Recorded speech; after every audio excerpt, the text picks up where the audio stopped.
Di sini kami dari kelompok 14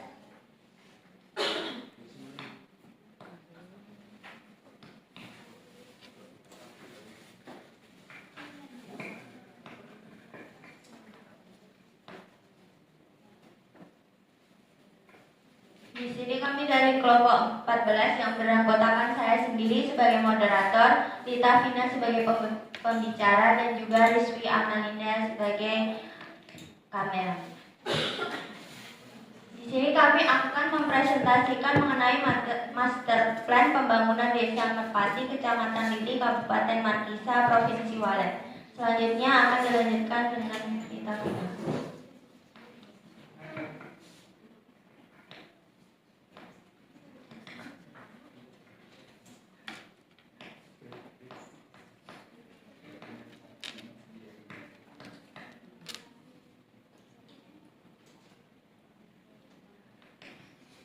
Penyusunan draft dokumen master plan. Desa Merpati, Kecamatan Lili, Kabupaten Markisa merupakan wilayah dengan potensi ekonomi kreatif, pertanian, dan pariwisata berbasis budaya lokal. Namun, pengembangan desa selama ini berjalan tanpa arah strategis jangka panjang sehingga berbagai program tidak terkoordinasi dan hasilnya kurang optimal. Untuk itu diperlukan master plan pengembangan desa Merpati sebagai panduan pembangunan terintegrasi selama 10-15 tahun ke depan. Dokumen ini berfungsi sebagai acuan pemerintah desa, pemangku kepentingan, serta mitra pembangunan dalam merumuskan kebijakan menentukan prioritas anggaran, dan memastikan pembangunan berjalan sesuai visi desa. Yang kedua, analisis kondisi existing. Demografis. Desa Merpati memiliki 12.500 penduduk dengan 62% usia produktif, menunjukkan potensi tenaga kerja yang besar. Namun kapasitas SDM masih perlu ditingkatkan karena 70% masyarakat berpendidikan SMA ke bawah, pertumbuhan penduduk sebesar 1,6% per tahun. Diperkirakan meningkatkan kebutuhan pemukiman dan fasilitas layanan publik dalam dekade mendatang. Ekonomi. Mayoritas penduduk bekerja di sektor pertanian 45%, disusul UMKM dan perdagangan 28%, serta jasa dan wisata 27%. Ekonomi kreatif mulai muncul tetapi belum optimal karena keterbatasan akses pasar dan kemampuan digital UMKM. Infrastruktur. Jalan utama desa sudah memadai, namun akses menuju pemukiman dan rencana kawasan wisata masih perlu peningkatan layanan air dan sanitasi cukup tersedia. Sementara konektivitas internet masih belum merata sehingga menghambat pengembangan wisata digital, pemasaran produk lokal, dan operasional homestay. 3. Visi, misi, dan strategi pembangunan. Visinya, Desa Merpati sebagai desa kreatif wisata berbasis digital yang inklusif dan berkelanjutan. Misi, mengembangkan pusat kegiatan kreatif dan ekonomi berbasis digital. Kedua, meningkatkan kualitas infrastruktur dasar dan konektivitas desa.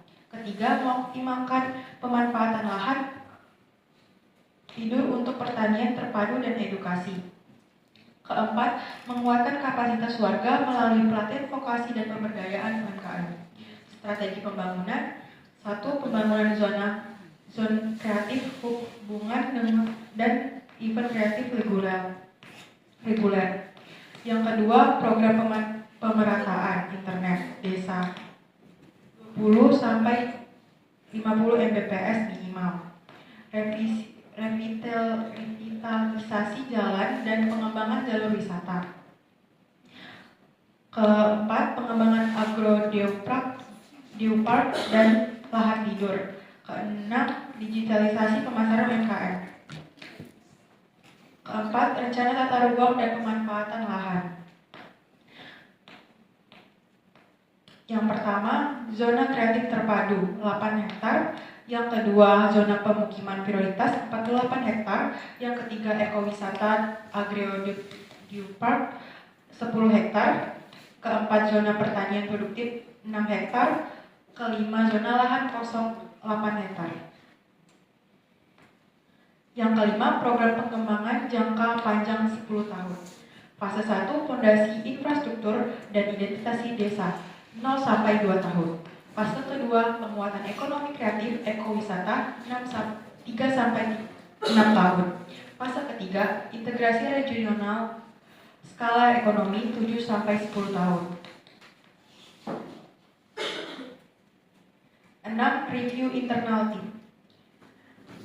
6.1 Evaluasi substansi. Substansi master plan sudah mengarah pada penguatan desa kreatif, peningkatan kuantitas dan pemanfaatan ruang desa.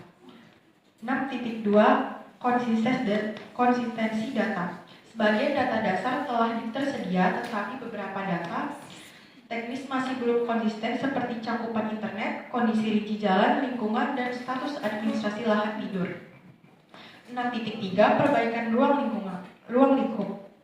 Ruang lingkup beberapa program perlu dipertegaskan, terutama terkait event peluncuran desa kreatif, peningkatan internet, pemanfaatan lahan tidur, dan pengembangan ekowisata. 6.4 Sinkronisasi dengan RPJMDes RT/RW Kabupaten. Arah program umumnya sesuai dengan dokumen perencanaan yang ada, namun beberapa insentif kreatif ekowisata minim dan optimalisasi lahan tidur perlu dimasukkan dalam RPJMDes yang diperbarui. B. Validasi dokumen master plan, persiapan validasi. Struktur validasi master plan, identifikasi stakeholder validasi, penyusunan bahan presentasi, penyusunan daftar isu strategis, konsolidasi tim teknis. Pelaksanaan validasi, struktur perencanaan desa. Pemerintahan kabupaten memberikan arahan untuk keselarasan kebijakan. Bapeda menilai kelayakan dan sinkronisasi program. Dinas Kominfo memastikan integrasi TIK dan digitalisasi. Pelaku UMKM komunitas kreatif memberikan masukan untuk inisiatif kreatif. Tokoh masyarakat memvalidasi keselarasan sosial dan dukungan. Kepala dusun memberikan informasi lapangan dan memastikan keselarasan. Metode pelaksanaan validasi dan hubungannya. Metode validasi fokus group discussion digunakan untuk diskusi mendalam dengan Bapeda Dinas Kominfo. Hubungan dan peran stakeholdernya, Bapeda itu sinkronisasi kebijakan perencanaan, Kominfo infrastruktur. Yang kedua, forum konsultasi publik digunakan untuk mengundang masyarakat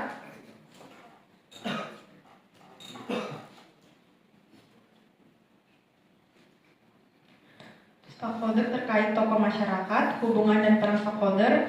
Tokoh masyarakat didukung sosial digitalisasi publik UMKM menguji. 3. Desk review teknis. Verifikasi mendalam kualitas. Pemerintahan kabupaten Pemkab memastikan kesesuaian hukum, aturan daerah, perbaikan draft. Proses penyempurnaan master plan. FGD, masukan teknis dan ahli. Forum konsultasi publik, tanggapan dan masyarakat dari masyarakat dan UMKM. Desk review teknis, evaluasi mendalam oleh pejabat pemerintah. Penyesuaian peta dan tabel program. Revisi peta donasi, penyesuaian tabel program, perbaikan infrastruktur digital. Proses penilaian masyarakat. Perbaikan tahapan pelaksanaan, penyusunan master plan final, presentasi untuk penataan, rekomendasi dari Bapeda dan Pemkab. Sekian dari informasi saya, terima kasih. Selanjutnya kepada pembahas 1, Siti Destalia dipersilakan.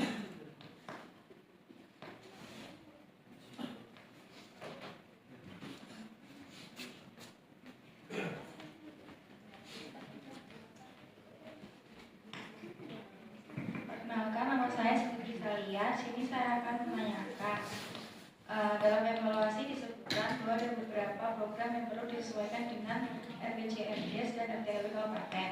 Mengapa sinkronisasi kedua dokumen tersebut menjadi hal yang penting dalam perencanaan pembangunan desa? Terima kasih.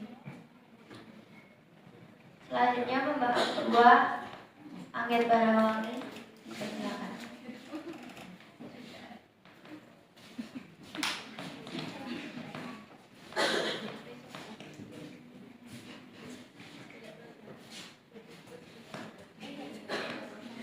Perkenalkan, saya Barawangi. Di sini saya akan menanyakan, Master Plan menargetkan pembangunan pusat logistik UMKM itu pada fase 3.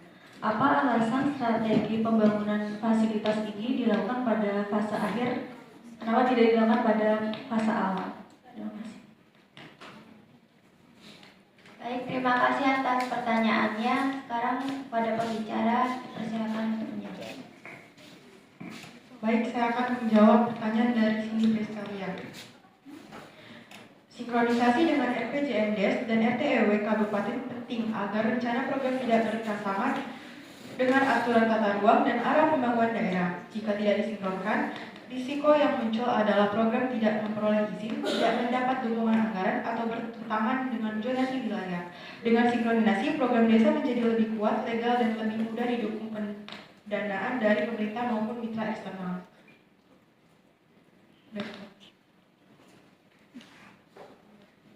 Dan pertanyaan yang kedua dari Angget Barwangi. Pusat logistik UMKM ditempatkan pada fase 3 karena pada fase awal desa masih fokus membangun fondasi seperti internet, jalan, dan pelatihan digital. Ekonomi kreatif dan UMKM perlu berkembang dulu melalui inkubasi dan pelatihan fasenya 1-2, sehingga ketika produksi UMKM sudah stabil dan meningkatkan barulah pusat logistik dibangun untuk mendukung distribusi dan ekspansi pasar. Dengan kata lain, fasilitas logistik akan efektif jika kapasitas UMKM sudah tumbuh dan volume produk sudah cukup besar. Baik, terima kasih. Baik, sekian presentasi dari kelompok 14. Kurang lebihnya mohon maaf. Sekian, wassalamualaikum.